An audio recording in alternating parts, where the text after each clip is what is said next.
fidèles téléspectateurs, il y a Écho des Églises. Je sais que vous êtes tellement branchés. Il y a votre nouvelle édition. Il y a émission d'Abisso Écho des Églises de partout dans le monde.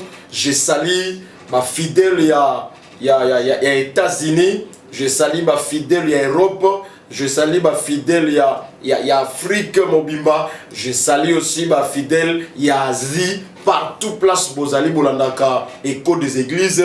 Il y a internautes. Et puis, il y a un secteur Nyonso au Bolandaka Bisso. Lelo, Toye, Tomelabino, Sango, il y a mon Pepe, Oezoleka, Nakatia, Église dite de réveil. Alors, la communauté dite de réveil, Tourbela Kibino Makambo, Boni Boni Ezoleka, Kuna Mwambilinga Mbilinga, depuis 2023, Kimia Izate Nakata communauté Oyo. Alors, qu'est-ce qui s'est passé?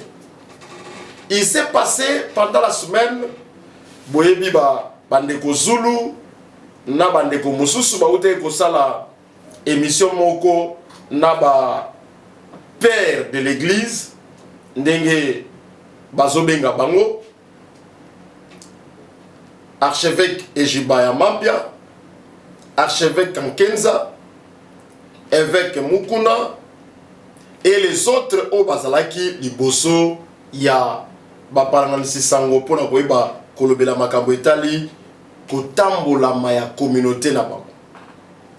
Bongo, Simana Bango, tu as komona, elle, prophète Dodo Kamba, évêque général aussi, na elle na yepe tomoni, Ndeko Zulu, Liboso, j'espère que technique a consali sabiso pour une image oyo poto banana yango. Ba salipe sorti médiatique moko na malobana bango ba yeba ekoloba boye. Alors que ngai naza mieux placé te akoloba na place na bango mais ba image eloba technique oyo ezokambama na ndeko na biso Mike Kalala et pesa biso nyos ensemble tolanda image oyo. Unazali fondateur initiateur nazali l'un des pères nakata ba père wana unazali ko ebiso za makambo ya solo. Le vrai problème c'était ça. Maintenant la question, que faire pour que ndeko nazalate tout ça nani poto longolaye, c'était ça. Bandi ko luka na esika ya ko lukate ba ko diembela makambo ya stati alors que mutu moko na bisote akoki na ko za monopole na makambo ya stati même na bandeko wana bazali ko violer stati mikolo nyonso na ko pesa ndakisa na kati ya église na biso banomaka présidente président bazali ko élire tant bon nommé président bosali nini pour violer statut na kati c'est là ndeko na kati c'est là na relancé archevêque Ejibama Piazaki nommé asa nommé asa élite nommé penza ndeko ba père fondateur lokola ngazo na zaki ngalaza parmi ba père fondateur wana ba nommé ndenge ba nomaki pe ndeko na biso Guy Olang et ça ba infraction moko très grave du point de vue statut na biso. Ça c'était de deux na kata statut na biso jusqu'aujourd'hui représentant les gars la babenga évêque général tout changer nos statuts. Mais au moment où on a nommé archevêque général, alors qu'archevêque général, ils ont un titre dans moto à Tambousi, église du réveil, le col archevêque en 15 ans, tu peux ce titre. Le col a Tambousi, église pendant 20 ans, tu peux ce titre archevêque général. Mafuta, pasteur de Moutaoucha, moi, Mafuta en église. Après, c'est onction, à ça, il y a un mais l'église du réveil du Congo, tango assemblée générale, bah, élire le col président. Parce que vous avez une cérémonie à sac. Sac, parce que vous avez moins. Non. Parce que vous avez le coup là, poni au biso de Ndimi. Donc, le loso balobi que na République démocratique du Congo, ceux qui vont consulter RSC, vont consulter évêque Dodo Kamba. Vont consulter à la licence d'exploitation. Voilà, Binomo Bolandi, comment Ntoma Nzambe a s'exprimer qu'il fait partie.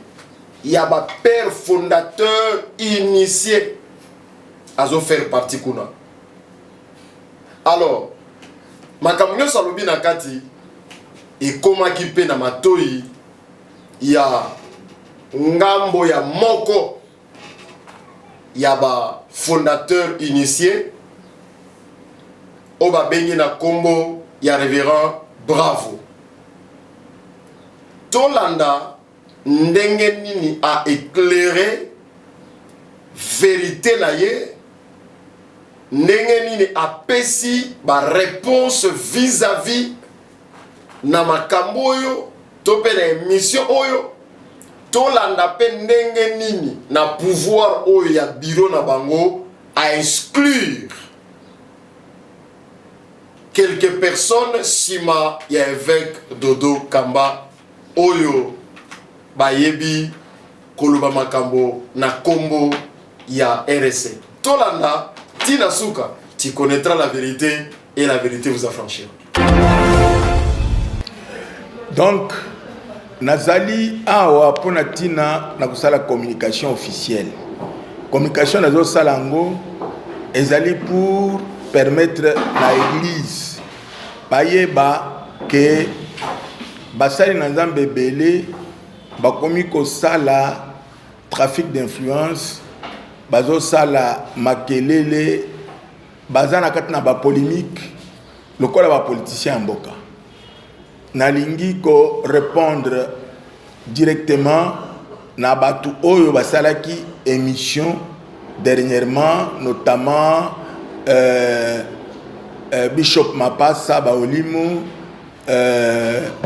Chibumbu Moïse et puis nayoka kipe na ben alobaki na kati l'air ndeko Jules a zaki koto na bango mituna na oyo nalandaki Mapasa zoloba que azali père fondateur initiateur. C'est un terme qui n'existe pas, c'est un terme qui se retrouve dans sa tête parce que les Kamboa père fondateur et initiateur ezali ba orgueil ya pamba eza ba biloko oyo esengeli kolongola. Pourquoi est-ce que nazoloba ke ezali makambo esengeli kolongola? Il faut ko clarifier. L'église du réveil n'a pas une catégorie de gens que l'on appelle pères. Mais l'église du réveil a une catégorie de personnes ba oyo ba sengeli kozala reconnu comme fondateur. Mais ba fondateur wana ezana ba fondateur to bengi fondateur initio na ba fondateur oyo tozoko benga ba fondateur copté. Ba fondateur initio ezali ba oyo ba bénéficiaki de la grâce ya kochama na statut oyo na ndenge ezali boye. C'est ça le statut original. Quand vous regardez, vous allez voir en bas de la liste là, et puis na ndenge ezali, vous allez voir c'est écrit ezali ba kombo ya 14 fondateurs initiaux. Bien sûr, kombo ya Mapasa ezana kati 13e vers la fin. Mais en fait, kombo na ye ekoti na kati na liste ndenge nini? Est-ce que Mapasa peut dire qu'à comment une seule page à statut ou à sala likamoko oyeko benga? Non, c'était seulement une circonstance. Aujourd'hui, nazali koloba que Mapasa koki kozala reconnu comme fondateur te même initiateur na nengaza koloba parce que Mapasa a assisté na changement ya statut comme le prophète Dodo Kamba a wangana ki mutu a modifié statut. Dans mes recherches na retrouvé qui réellement que ezana mutu moko comme na Chibumbu. Ça c'est la liste oyo bango ba annexé na statut, ba annexé kiango na dossier oyo ba funde kibiso na nini parce que bango bazali kokanisa que pour avoir le pouvoir il faut qu'on funda ba modifier qui liste des membres effectifs de l'église du réveil du Congo. À la fin il y a liste wana na ndenge bachango bache ba kombo ya batumisatu ezali évêque Armel Maboti, ezali na Vicky Kabeya et puis na Chibumbu. Mais curieusement Chibumbu a commis qu'il est le représentant légal AI. Donc comment est-ce qu'on peut avoir un représentant légal AI, c'est-à-dire à l'intérim? Il n'était même pas vice-président. Mais comment est-ce qu'il peut être représentant légal à l'intérim? Je vais revenir na Chibumbu pour que na expliquer. L'histoire bataille ici ezali na 100 ceux qui 84 personnes au bango bazoloba balubinde liste ba membres effectifs. Mais ba membres effectifs à l'église du réveil ezali ba communauté, ezali ba église, ezali ba ministère, mais awa bango batie ba kombo ya batu batu nyonso bango batie dans la personnalité juridique te. Donc membre effectif ya église réveil ezali une église où dans la personnalité juridique tozali na 14 fondateurs initiaux dont moi et Kabongodi Janzambi nous avons rédigé le texte. Ceux qui parlent au Mutu fondateur, il faut oser la parmi bateau yo ba rédiger qui texte. L'aide au sali texte l'aide na commis texte ya RC na ebiango par cœur na yebi makambo oyo to komaki. Chibumbu n'était pas là. Ma passe n'avait pas vu aussi les textes. Bachaki Kombo na la liste. C'est pour ça qu'il a accepté que Dodo Kamba a l'ongola catégorie ya ba fondateur na kati na statut ya bango. O Chibumbu a le statut révisé coordonné. Tala texte na bango yango yo balongoli ya préambule balongoli Kombo ya ba fondateur. Et puis je vais revenir na ba texte pour expliquer. Texte oyo na ndenge bozo munango soki bofongoli bokei na catégorie ya ba membre au moins keller bazo sala statut na bango oyo église du réveil ezaki déjà la personnalité juridique église du réveil a modifié qui déjà nombre ya ba objectif à poursuivre mais pendant que bango bazo modifier statut oyo ma passe azolo ba o ba djembela ki na statut c'était un langage très léger et ça langage ya mutu oyo akoko za na honneur te. Ma passe Sabaoli, mon frère, mon jeune frère, retiens ceci, mon jeune frère. Oko kozalana orgueil et zangatinate. Yeba yango très bien. Celui qui te parle, c'est ton grand frère. C'est un partenaire qui t'a soutenu. Pour te permettre, même Yakoye, vous savez que non, tu peux devenir aussi responsable d'église. Tu n'as pas oublié quand tu venais pour demander les prédications. Pour que n'a pas ça yombongo, pour que n'a soutenir la croisade. Tu n'as pas oublié. L'herbe bengana qui on a assemblée ya colonel Kuna na nini na Kampizi. C'est moi qui t'ai conseillé pour dire que non, fongola assemblée. J'ai appris aux autres banabatu que gana zamwana na yo. Nakati na mutuna il y a quelque chose qui ne va pas. D'abord, quand vous êtes en train de dire que des père Yanine, d'abord la Bible interdit le terme père. N'appelez personne père. Ici, chacun des membres de l'église du réveil est père fondateur de sa communauté. Mais en ce qui concerne le fondateur de l'église du réveil, il ne faut pas qu'Obeta Katolo, nous sommes pères. Mais quand vous êtes père de qui? Vous êtes père de moi, père de ton assemblée, père de tes enfants ou père de qui? Ce conflit-là, Moïse, Chibumbu, Nani Pogno, toi aussi, on dit très bien que tu acceptes et tu aimes trop de procès. Tu as fait trop de procès avec la Balamba. Bozo oué la église. Botikala, c'est ton habitude, c'est ta vie. Hein? Omesana kozala toujours na parquet. Votre vie, binonyo so ba pas ça ba chimu tel que vous êtes là. Bosala complot binonyo so pour que ngana kende na prison de makala. Boye bien ngoté. Boza ba chrétien ya colonie. Depuis quand vous êtes des chrétiens? Donc, si je commence à répondre, c'est parce que j'ai entendu, vous avez raconté trop de choses. Que ngai naza kipid, naza corruptible, ngai corruptible. J'étais avec l'évêque général de Lukamba. Quel est le jour qui m'a vu corruptible? Ma passe, tu veux que je dévoile ma Kambouébélé?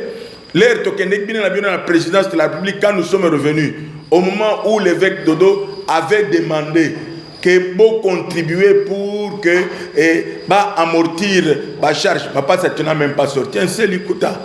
Tu es équipé de ma passe. Tu ne peux pas se permettre. Les Rosaki na États-Unis, est-ce que yebi ke obengaki, olobi ke il faut boza la garçon. Yo elo kozo sala eza libonza.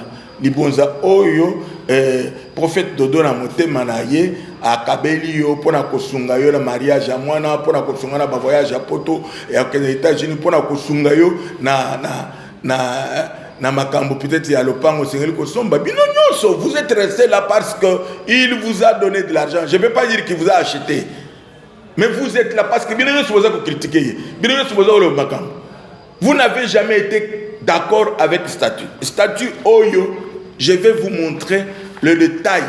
Il y a statut Oyo Bango Basalaki. Notez très bien ceci. Dans le Nagli du réveil, dans un système, il y a accession au pouvoir au poste de président national. Bah, texte originaux, article 12 et verset 2, et disons article 12, point 2, et Zali Kolobela sur la désignation. On dit désignation.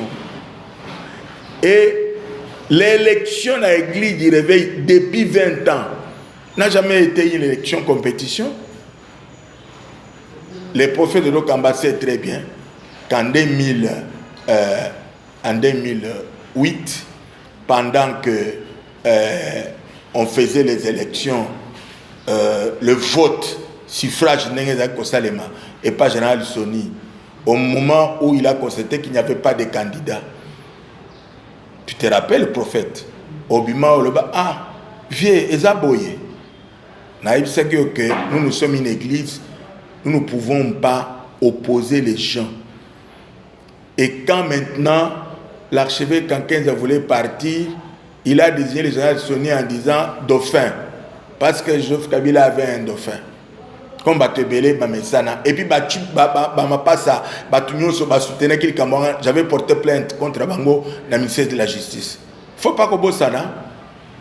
Et puis, les Tokendeki, la ministère de la Justice, Toyoki, Tozongi, pour que Toyokana, ma passe à toi, tu es un homme de désordre. Est-ce que tu sais que Oyaka, qu'on présentait candidature, il y a Jean Bosco, commissionnaire $5,000, au Jean Bosco a Tindayote. Est-ce qu'on dit très bien que Ozakanayo, c'est il faut la convertir. Parce que très bien. J'ai entendu Chiboumou en train de dire que le statut est modifiable. Il faut qu'on puisse le modifier. Mais le statut est comment mis. Alors, Oyebi très bien, Moïse Chiboumou. Tu as dit que le statut est modifiable. Oyebi que c'est écrit quelles sont les conditions pour modifier le statut. Dans le statut de l'église, c'est écrit d'une manière claire que 3 mois avant de modifier le statut, on prend les histoires, on donne Naba Oyo Basigna. Est-ce que yo Moïse, comment on a dans la carte Basigna statut? Comment on a dans la carte? Mais tu t'es permis, il y a aucun de modifier le statut. Tu as la erreur à commettre. Ozo Kamata, ozo changer l'organe conseil ecclésiastique national au Tchango Assemblée Générale. Est-ce que tu connais la différence entre Assemblée Générale et Conseil ecclésiastique national? Et puis, Nayoki, Batumsousukuna, Bazon Benga, Bajuriste, Bazolo, oh non, la loi 004 est pas de l'Assemblée. Bozako Ko Sabatu. Nakati, na loi 004, il n'est pas question des organes. L'article 7.7 dit son organisation, son fonctionnement. Nyos et Zali, selon Église, selon aspect confessionnel. Donc, Bissot, le fondateur de l'Église du Réveil, nous avions arrêté que notre premier organe, c'est le Conseil ecclésiastique national. Qui dirige? C'est le président national, c'était comme ça. Pourquoi? Parce que le Conseil ecclésiastique national réunit tous les membres effectifs. Le fondateur étant le membre effectif permanent. Réunit tous les représentants de communautés et les représentants des provinces. Et quand maintenant, dans une assemblée, en termes d'assemblée, l'assemblée est convoquée, le président, son mandat est suspendu jusqu'à la fin. Mais ce n'est pas comme ça dans le Conseil ecclésiastique national. Conseil ecclésiastique national, le président est toujours président, mais il lui propose quelqu'un pour diriger l'assemblée. Ma passe à Azako et Bisabatuke, dans l'église du réveil, tout ça là élection. Mais il ne faut pas être menteur en tant que président, en tant que fondateur. Tozali awa na règlement d'ordre intérieur. Oyo malgré que bon modifier qui biloko, bon modifier qui angoté. Règlement d'ordre intérieur est d'une manière claire. Le Camboy, le Conseil ecclésiastique national, il est présidé par le président national. Batali ici, dirait un mandat 5 ans. Balobaki que le premier mandat, Basengala il compter en côté pour opposer le cumul de mandats la présidence. C'est pourquoi Albert Kangueta avait fait 15 ans. Alors, maintenant, d'où vient le président? Awa Badoloba, le président national doit nécessairement provenir parmi les fondateurs. Et à défaut, il sera coopté par le père de ces derniers sur une liste dont les candidats seront proposés par leurs groupements respectifs, et c'est en raison d'un candidat par groupement. Donc, vote au Esalamakaïza, vote à confiance. Candidat, si va traiter le Camerounais n'est pas fondateur. Et c'est de cette manière-là que Yo Mapasa, Yo Chibumbu, Na Kajamar, vous avez violé les dispositions des statuts pour convoquer l'Assemblée. Boleka, après Ngaï, Boya, na convocation, il y a Assemblée, au Yobozoloba, et que Dolokamba Azarake est élu. Bota Lissake, c'était une Assemblée élective. Vous avez une sonité, mais comme vous avez c'est-à-dire, vous avez Kotali Sami soit battu que Koloba Loba, ils ont raison. Natiki bino tang moulay bobenga Judas bobenga traître bobengi vous m'avez même traité de sorcier, vous m'avez traité quelqu'un qui n'est pas converti. Mais j'ai compris que ce qui n'a pas le batté bino bo contrôle que le battu le kuta est pas battu. Je parle sous le contrôle des textes. Bozali à partir d'aujourd'hui n'a obligation à Koyeba Kengai en tant que président du conseil des sages de l'église du Réveil, en tant que fondateur initial. Je me suis réuni avec le bureau. Vous avez été exclu comme membre. Chibumbu, toi tu n'avais même pas été fondateur initial. Tu as été un fondateur coopté sur la même liste avec Capita, avec Kajamar, avec Jean Bosco Kinom. Tu as été coopté. Tu sais très bien que depuis tout le temps, tu n'avais même pas d'assemblée correctement. Toi tu étais collaborateur du général Soni. Tu es une personne ingrate parce que tu sais comment tu as toujours ingéré le général Soni pendant qu'il t'avait logé pendant 17 ans. Ozaï Koyako Finga Batu Chibumbu. Pendant que vous avez dit qu'il faut boire dans la macasse, il faut dans la bombe. Pourquoi est-ce que vous avez malmené moi à Batu? Parce que Azaliko Sungabina, d'abord, tu n'es pas aussi sérieux. Tu n'es pas sérieux, pourquoi? Parce que Basombela aux voitures. Au Tambla la voiture à monter, aux Anangote, au Tekango bien Zawapi. Hein? Yo, Chibou. Au continue Koloba, aux Zoloba, Biloko, Yébite, toi tu ne connais pas l'église de Réveil. Et puis, statut Oyo modifié. Statut Oyo modifié. Tant que tu as Matayango, pour na kotalisa, ba organe. Au commun à assemblée générale ou conseil exécutif national. Comme c'est la fraude, tu ne peux pas manquer l'erreur. Deuxième, les conseils permanents des évêques et ministres. Troisième, les conseils des sages. Mais Nayoka quand même, Nayoka qui même le prophète Dodo, nous avons convoqué l'exécutif. Nous sommes avec l'exécutif. Dans votre statut, où se trouve l'exécutif? Exécutif est là. Et les conseils permanents des évêques, quand ils ont besoin de gouvernement, pour établir ce qu'il y a en colonie, qui sont membres du conseil exécutif. Écartez-vous, quittez l'RC, vous êtes exclus. Vous êtes exclus. Naba oyo so bayiba ki ba tracteur, ba oyo bazana na Kasai, ba oyo bazana Équateur, ba oyo bazana Maniema, ba oyo bazana na Bipai. On vous avait donné des tracteurs, vous n'avez jamais rien dit sur ces tracteurs là. Bozali batu oyo anti-valeur na ndenge bozali. Vous êtes exclus. Je vous confirme, votre liste sera déposée au ministère de la Justice et puis il sera publié dans les journaux pour dire clairement que vous êtes des personnes qui n'appartiennent pas à l'église du Réveil. Pourquoi? Parce que pendant que Dodo Kamba a modifié le statut, quand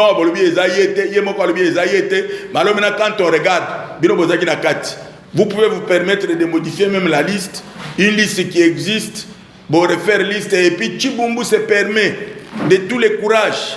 Yakolobaki Albert Kankenza avait participé à la modification des statuts. Mais ayez un peu de dignité. Comment est-ce que vous en avez honnêteté?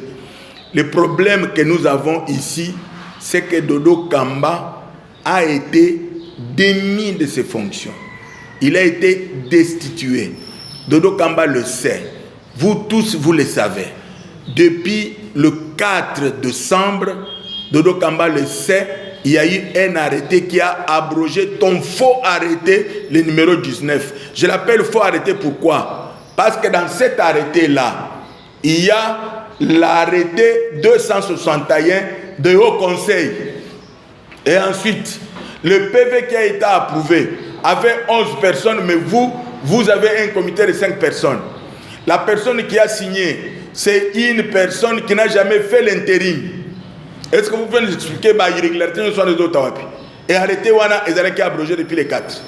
Maintenant, tout le monde parle de Conseil d'État, mais le Conseil d'État, vous êtes parti pour contester l'olenge balongola kiyo, l'olenge ba signé arrêté oyo abrogé yo. Yangonde okende ko contester na Conseil d'État, mais au contester ki malamute au sengaki une mesure provisoire oyo bobengi ordonnance de référé suspension. Ordonnance wana ekoki koleka 8 jours té.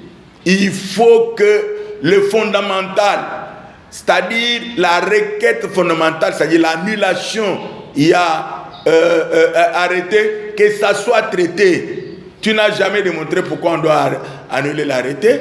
Et ensuite, l'audience qui doit être proclamée pendant qu'il y a l'ordonnance, et ils allaient se tenir dans les 8 jours.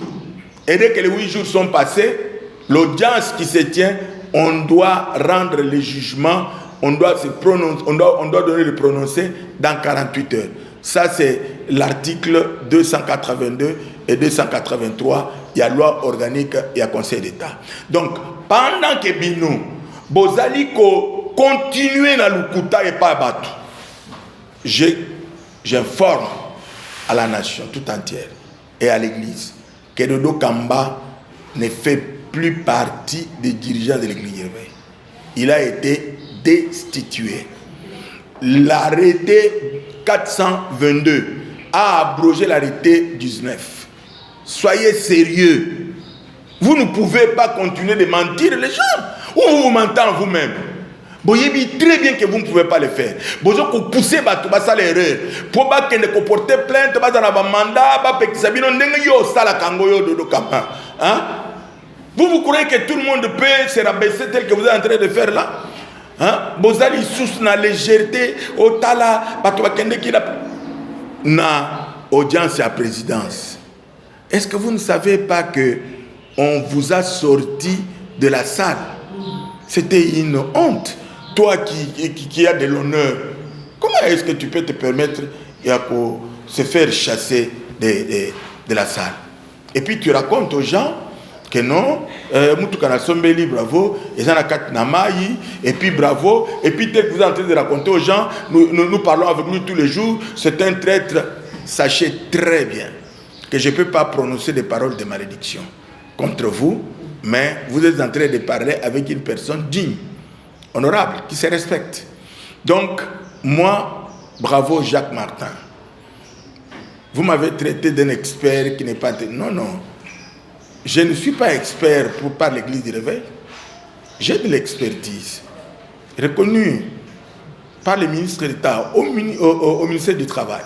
J'ai de l'expertise reconnue par le ministre des Sports, loisirs et tout ça. J'ai de l'expertise reconnue par le ministre de la Jeunesse. J'ai de l'expertise reconnue même par la présidence de la République. J'ai des actes où on me reconnaît comme expert. J'ai de l'expertise reconnue par le vice-premier ministre Kaloumé lors de la réforme et de la décentralisation. J'ai l'acte d'expertise. Même ceux qui toquent, même Namaël, moi, Nazaka Mayele, je suis intelligent. Je peux être dans n'importe quel forum, défendre l'Église du Réveil comme il faut et représenter l'Église du Réveil. J'ai voulu vous parler pour vous signaler d'une manière claire que dans les textes falsifiés, il n'est pas question d'une assemblée élective. Et l'élection n'est pas aussi une attribution de ce qu'ils appellent l'assemblée générale. Quand vous regardez dans l'article 11 de verset 1, vous allez descendre, vous ne trouverez pas qu'il y a une disposition qui dit que l'assemblée ou le conseil organise les élections. Non. L'organe, l'électorat du président, c'est le fondateur. Ma pas ça, ne mentez pas les gens. faut pas mentir. Pour le texte là falsifié, on dit que le président évêque général et le président du conseil. Mais non, non, il n'a jamais été question de ça. Il faut que vous puissiez savoir très bien que l'électorat du président évêque général, tel que vous voulez le dire, parce que nous qui changeons le titre, on a déjà changé. Il ne va pas s'appeler président évêque général, il s'appelle administrateur président. Pourquoi? Pour résoudre le problème où il y a confusion. Et terme, oh non, Tolobaki, ma pas ça, tu ne connais pas. Tu as été parmi les gens qui ont créé des confusions pour amener l'archevêque en 15 ans à accepter à être général. C'est toi, tu étais dedans. Tu m'avais dit, Moutumoko Okouta poto, Ayeboye, Omoni, Akamati Kombo et archevêque. Que nous avions quelqu'un qui avait pris le nom de cardinal. Cela ne change rien. C'est toi, ma pas ça. Vous n'avez pas titre trop. Bozo Vimba Boye, mais Bozo c'est le côté. 4 vice-présidents avec le Dokamba, je vous ai regardé, mais je ne vous ai jamais fait faire un seul acte. Je ne vous ai jamais vu partout. Vous avez travaillé avec le Dokamba pendant 3 ans. Vous n'avez jamais été dans aucune province. Mais moi, j'ai fait 17 provinces. Quand je suis venu travailler avec le Dokamba, j'ai fait 17 provinces. Je suis allé dans chaque province pour trouver que vous n'aviez pas de comité là-bas. Venez relever. Je refuse de parler de la mauvaise gestion. Je ne parle pas de ça. Mais si vous me poussez loin, je veux parler des licences, je veux parler des offrandes des aumôniers, je veux parler des contributions des écoles. Si vous continuez, j'ai des preuves. Vous devez arrêter et vous devez vous retirer. Bino Baonyos vous a exclu. Attendez, vous allez voir vos noms dans les journaux. Si vous ne me demandez pas pardon pour dire que ne faites pas ça, vos noms seront dans les journaux. Hein? Et vos noms vont être envoyés au ministère de la Justice pour dire que voici les personnes qu'on a exclues. Vous vous retirez. Prophète Dodo, vous savez très bien que vous avez déjà été destitué et que vous n'êtes plus représenté légal. Oh non, nous avons convoqué l'Assemblée élective. Quelle Assemblée élective? Vous convoquez en tant que qui? En tant que qui? J'ai décidé de commencer à parler. Parce que vous croyez que vous avez le monopole de la parole, j'ai décidé de parler. Parce que nous avions opté pour ce qu'on nous avait demandé. Vous connaissez qui nous avait demandé de garder le silence, de faire les choses proprement. Je vais commencer à parler. Je parlais aujourd'hui, demain je parlerai encore. Et je vais continuer sur toutes les chaînes. Et vous me verrez. Hein? On va continuer avec les mensonges que vous avez. Je dis à tout le monde qui est membre de l'Église du Réveil que l'ordonnance du Conseil d'État n'a aucun effet. Aucun effet. Pourquoi? Parce que l'ordonnance n'a pas annulé l'arrêté. L'arrêté 422 a déjà abrogé l'arrêté 19. L'arrêté 422 a donné à Ejiba l'impérium, le pouvoir de représentant légal et président de l'Église du Réveil du Congo. Et il l'exerce. Vous l'avez vu partout. Ne continuez pas de mentir les gens. Vous n'êtes pas sérieux. Beaucoup de et puis beaucoup de peuple congolais, beaucoup de chrétiens. Vous avez la sonité. Hein? Ces choses-là, il ne faudrait pas que ça continue. J'ai utilisé votre langage. J'ai utilisé votre ton. Pourquoi? Parce que vous n'avez pas voulu que nous soyons sérieux. Que Dieu vous bénisse. Voilà, tous ceux qui ont un service d'abino de retour sur ce plateau pour la cause de l'abino, Makambouana Nengeni Ressé les Kaki, Nengeni Tambolaki, et Nyoso et l'équipe Bolandi Bino Mongo. C'est que le lot, Tolobi et l'autre côté, Tolobapé et l'autre côté. Et c'est l'élément qui toque qu'on a commis à limiter conférence monnaie Oyebe Kusangisa Basal Yanzambe Babengango conférence internationale sur la restauration des églises. Bazo Kabola, Mama et Kamolokola, bien gérer l'église du Seigneur. Makambo Lobama Kikuna, na présence. Il y a Shadrach Menga pour la consolation ici à l'image Oyo Bongo, le révérend pasteur Gabi Aebaki Kopese dans le micro et écho des églises. Le message d'aujourd'hui était d'aider les hommes de Dieu à comprendre d'abord le rôle de l'église dans le monde.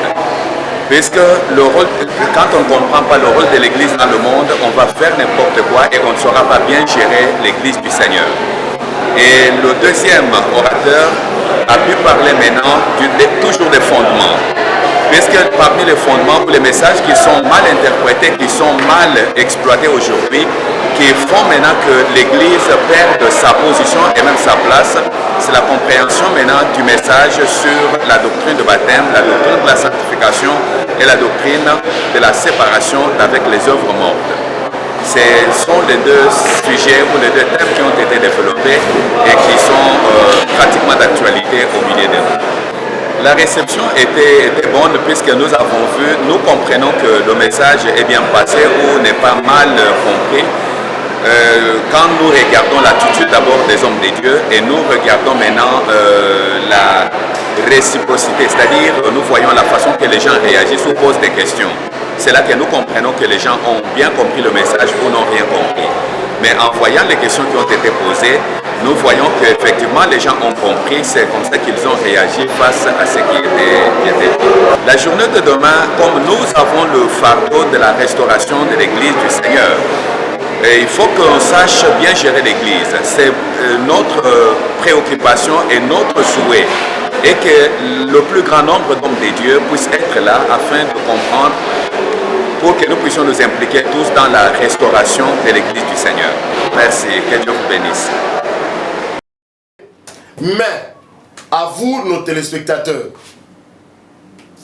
na kati ya kolanda makambo oyo, je crois, malembe, tozoya ko découvrir, pe ko définir, pe ko luka, ko sala banalise ensemble na bino, pour na koyeba komi tuna. Est-ce que makambo de gauche à droite, ezaka ka pona église, to eza pona autre chose? Réponse, eza na analyse, o togo sala negise koya. Mais, togoyeba kolanda na bozindo, papa oyo, tope nani, oya sepeli koya ko répondre na caméra na bisoto, na micro ya écho des églises, la porte est ouverte, numéro ezawana, benga biso, togozala wana. Et à chaque fois, bogozala wana, fidèles téléspectateurs, soyez prêts et présentes pour na koyeba kolande la makambo nyonso na kotambola pour te basuka makambo yo et kosukela wapi. Ndeboye na technique tukamamaki na ndeko Mike Kalala pour na koyeba kovandisa masolo na caméra oya pesi biso image ya plateau kitoko lokola bozo yango boyegelo kapenda et bongo accompagné na Shadrach Menga nde makambo nyonso etamboli na molongo ya ndenge etambusamaka. Ndeboye biso na écho des églises tolobi soki ya pembe to libandi ezaka synonyme ya bwanyate pe kimokolo te. Mais kimokolo eyebanaka na ozo sala na ndenge ozoloba. Na batango ezwani tokutani.